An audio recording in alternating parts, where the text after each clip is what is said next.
آج حسب معمول جیسے ہی میں نے اپنی کلاس کچی شریف میں قدم رنجہ فرمایا تو کچی کے جالوں کی تعداد خلاف معمول 120 کے حصے کو کراس کر رہی تھی۔ جوتی اور شلوار کی قیود سے آزاد یہ حریت پسند اپنی بڑی بہن یا بھائی کے ساتھ بطور پروٹوکول آفیسر تشریف لائے تھے۔ بہرحال جیسے میں اندر داخل ہوا تو کمرے کے کسی گوشے سے کلاس 10 کا ایک نعرہ مستانہ بلند ہوا اور 15-20 بچے اٹھ کھڑے ہوئے۔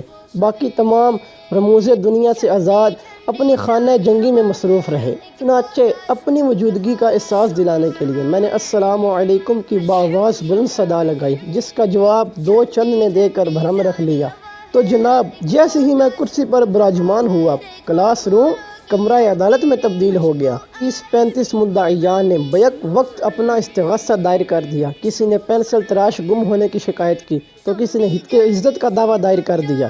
کسی نے گالیوں کی بچھاڑ سے اپنا چھلنی سینا دکھایا۔ کسی نے کچی پینسل کے سکے پھوڑنے کی شکایت کی تو کسی نے کاپی کے پھٹے ورق کو بطور ثبوت پیش کیا۔ کسی نے ہوم ورک پر تھوک گرانے کے واقعے سے آگاہ کیا۔ کوئی اپنی جیب خرچ کی محرومی کا رونا رو رہا تھا تو کوئی مدعا علیہ کی طرف سے ملنے والی دھمکی سے مطلع کر رہا تھا۔ چنانچہ حالات کی سنگینی کو دیکھتے ہوئے تمام متاثرین اور مدعا علیہان کو طلب کیا گیا اور وقت کی قلت کے پیش نظر تمام ملزمان سے اجتماعی طور پر نمٹنے کا فیصلہ کر لیا گیا۔ تمام ملزمان اور متاثرین کو ایک ہی صف میں کھڑا کر دیا اور سوٹی بنوانے کے لیے تیز رفتار گھڑ سوار روانہ کر دیا۔ اس دوران ایک دوسرے کو خون بہا معاف کرنے اور آپس میں صلح و صفائی کا موقع بھی دیا گیا۔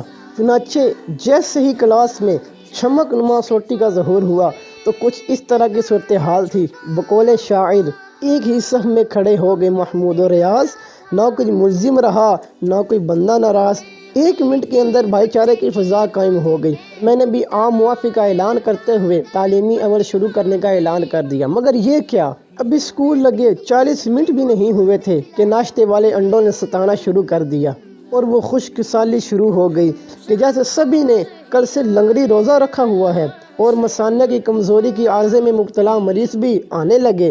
تاریخ گواہ ہے کہ اگر کسی نے واش روم کی چھٹی مانگ لی اور اس کو دے دی گئی تو پھر انگلی کھڑی کرنے والے امپائروں کی آمد کا ایک نہ تھمنے والا سلسلہ شروع ہو جاتا ہے جو کہ بریک تک جاری رہتا ہے۔ کچھ شدت پسند ایسے بھی مت سے چڑھ جاتے ہیں جن کو اگر چھٹی نہ دی جائے تو انتقامی کارروائی کرتے ہوئے موقع پر پتلون گندی کرتے ہوئے واپس لوٹ جاتے ہیں۔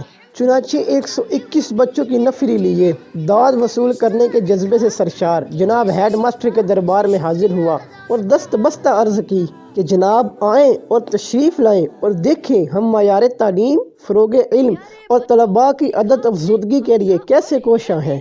تو جناب رئیس مدرسہ نے اس لشکر جرار کو دیکھ کر وہ الفاظ کہے جو تاریخ کا حصہ بن گئے۔ فرمایا او کاکے، یہ جو 2-3 سال کے بچے سمیٹ لائے ہو یہ دراصل 4 دن کی چاندنی ہے۔ یہ تو گندم کی کٹائی کا سیزن ہے اور میں ایسے چھوٹے 2-3 سالہ بچے اسکول بھجوا دیتی ہیں تاکہ اساتذہ بچوں کو بہلاتے رہیں اور ہم یکسو ہو کر گندم کی کٹائی کر سکیں۔ تم 2 ماہ بعد دیکھنا پھر اندھیری رات ہوگی۔ گاؤں کے اسکول کا بد نصیب ٹیچر۔